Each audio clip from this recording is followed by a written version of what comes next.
Kita sering lihat bukit atau tebing kan? Tapi pernah nggak kepikiran, apa sih yang bikin semua tanah dan batu itu nggak langsung ambruk aja? Nah, hari ini kita bakal bongkar bareng-bareng ilmu di balik tanah longsor. Kita bakal lihat apa yang sebenarnya terjadi waktu gravitasi akhirnya menang. Coba lihat ini, ngeri ya. Satu jalan tol lenyap begitu aja ketimbun bertonton tanah. Nah, ini skala kekuatan yang lagi kita omongin. Ini tuh bukan cuma soal tanah yang pindah tempat, tapi ini ibaratnya alam lagi nulis ulang peta dalam sekejap mata. Dan ini, bus penumpang itu kelihatan kayak mainan anak-anak kan? Dibandingin sama dinding tanah raksasa di belakangnya. Inilah kekuatan alam yang, ya ampun, bisa melumpuhkan semua yang kita bangun, semua aktivitas kita dalam sekejap. Pemandangan kayak gini, rel kereta yang bengkok dan terkubur, seringnya kita anggap yaudah bencana alam, nggak bisa ditebak. Tapi, gimana kalau saya bilang di balik semua kekacauan ini sebenarnya ada ilmunya, ada polanya, bahkan ada aturan fisika yang bisa kita pelajari. Jadi pertanyaannya, apa sih yang sebenarnya terjadi waktu gunung atau bukit itu runtuh? Oke, yuk kita bedah anatomi bencana ini, selapis demi selapis. Oke, buat ngerti kenapa lereng bisa runtuh, kita mesti balik ke dasarnya dulu, fisika. Intinya sih, semua ini soal keseimbangan gaya yang rapuh banget. Semuanya itu berawal dari apa yang para ahli sebut lereng tak terkekang. Gampangnya, ini tuh permukaan tanah apapun, mau alami atau buatan manusia, yang posisinya miring. Coba bayangin deh tumpukan buku yang kamu miringin. Pastikan selalu ada gaya gravitasi yang narik buku-buku itu ke bawah. Nah, lereng juga gitu. Dia itu sistem yang non-stop berada di bawah tekanan. Dan ternyata longsor itu nggak cuma satu macam. Para ilmuwan udah mengelompokkannya jadi 5 tipe utama. Uniknya, masing-masing tuh punya kepribadian dan pemicunya sendiri. Penasaran? Yuk kita lihat satu-satu. Oke, yang pertama. Ini yang paling gampang dibayangin. Jatuhan atau fall. Ya, sesuai namanya aja. Ini tuh kejadian di mana bongkahan tanah atau batu lepas, terus jatuh bebas ke bawah. Nah, diagram ini ngegambarin prosesnya dengan jelas banget. Ada potongan material yang lepas dari tebing yang curam, terus gravitasi langsung ngambil alih. Bikin material itu jatuh, mantul-mantul, dan akhirnya ngeglinding ke bawah. Dan inilah wujudnya di dunia nyata. Contoh dari Korea Selatan. Coba perhatiin deh, tumpukan puing di bawah itu acak-acakan banget kan? Nah, itu ciri khas dari longsor tipe jatuhan.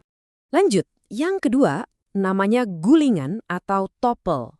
Kalau tadi jatuhan itu kayak ngelempar batu ke bawah, nah gulingan ini lebih mirip buku yang jatuh dari rak. Jadi gerakannya itu berputar ke depan. Analogi domino ini pas banget loh. Lihat deh, gimana balok-balok batu itu miring terus guling ke depan satu persatu. Kuncinya di sini, titik tumpunya itu ada di bagian bawah, bukan di tengah. Makanya gerakannya jadi berotasi, bukan sekedar jatuh. Oke, tipe ketiga, luncuran atau slide. Nah, kalau yang ini, kita udah nggak ngomongin potongan-potongan kecil lagi. Coba bayangin, satu bagian lereng yang super besar bergerak barengan ke bawah sebagai satu blok utuh, kayak perosotan raksasa. Yang paling penting dari luncuran itu ada yang namanya bidang runtuh. Lihat diagram ini deh, kelihatan kan gimana seluruh massa tanah itu meluncur di satu permukaan yang melengkung? Nah, ini dia yang ngebedain dia dari jatuhan. Dia meluncur, bukan jatuh bebas.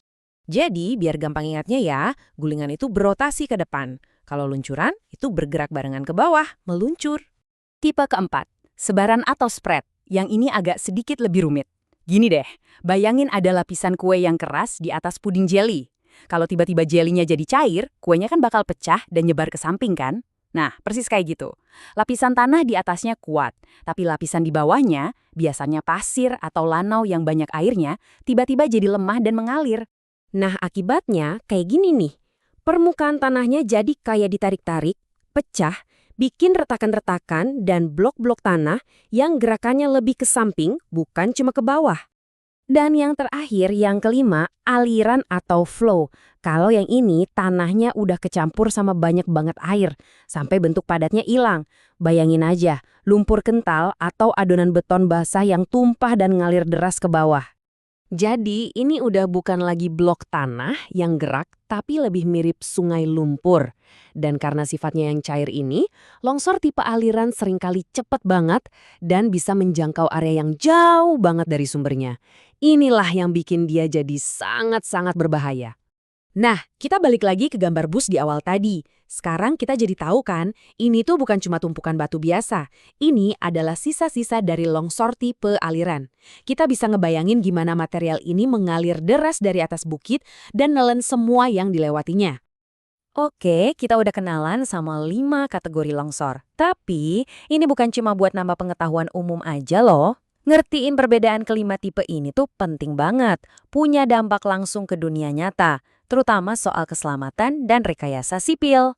Dengan tahu tipe longsor apa yang mungkin terjadi, para insinyur itu bisa bertindak kayak dokter. Mereka bisa mendiagnosis penyakit si lereng, ngerti apa penyebabnya, terus mereka bisa ngasih resep yang paling pas. Entah itu bangun dinding penahan, bikin sistem drainase yang lebih baik, atau bahkan bikin sistem peringatan dini. Makanya, waktu kita lihat dinding penahan kayak gini, ini tuh bukan cuma tumpukan beton. Ini adalah ilmu yang diaplikasikan langsung. Dengan kita paham gimana sebuah lereng bisa runtuh, kita jadi bisa ngebangun solusi buat mencegahnya.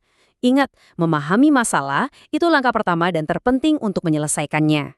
Jadi, lain kali Anda lihat lereng bukit yang curam, coba deh perhatiin. Anda nggak akan lagi cuma lihat gundukan tanah.